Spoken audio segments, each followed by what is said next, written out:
So going into Ouija Witch, we knew we wanted an old, ancient-looking board. It meant maybe a thicker wood, an uneven, like hand-carved aesthetic. And being that it was a supernatural tool, we wanted to have some unique symbols in addition to traditional letters and numbers. So we scoured the internet. We went on Etsy and eBay and kind of saw what options were available. We couldn't really find the right board.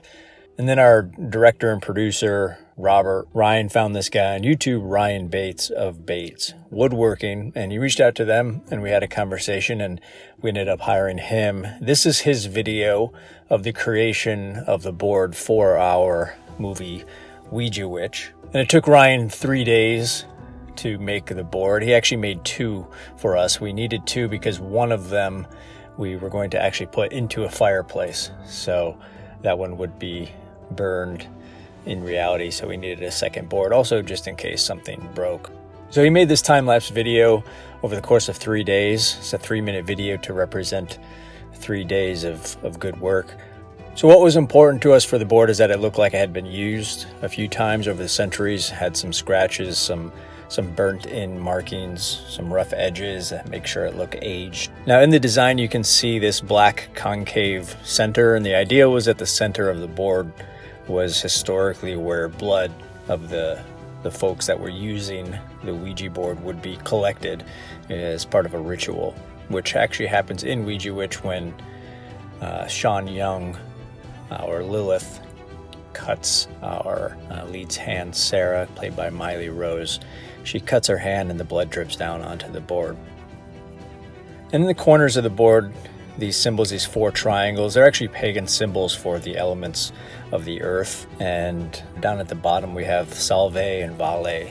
In Latin they translate to hello and goodbye, which are found on most Ouija boards. So Ryan uses the torch to really burn in some aging to the board. It's a really great detail.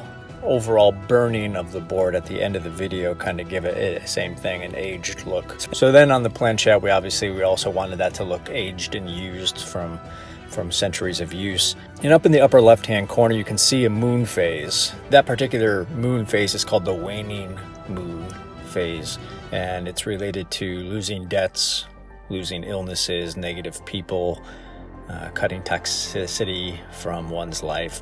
So it's very symbolic to our main character, Sarah, in the film, who wants to remove all the illnesses, so to speak, and all the toxic people and the debts, basically repaying the debts in the form of death to her enemies. And Ryan, you can see he did such an incredible job. We highly recommend, if you are looking for any custom woodworking for your film. We just reached out to him through his YouTube channel. He has an email address on his channel, and that's how we worked with Ryan. And he was super communicative, great with detail, and we hope to work with him again on another film. So be sure to check out Ouija Witch, which is now available on Amazon and Vudu, iTunes, Apple Plus, and there's going to be many more in the coming months, including Tubi. So keep an eye out, watch Ouija Witch. Thanks for the support. And payback's a witch.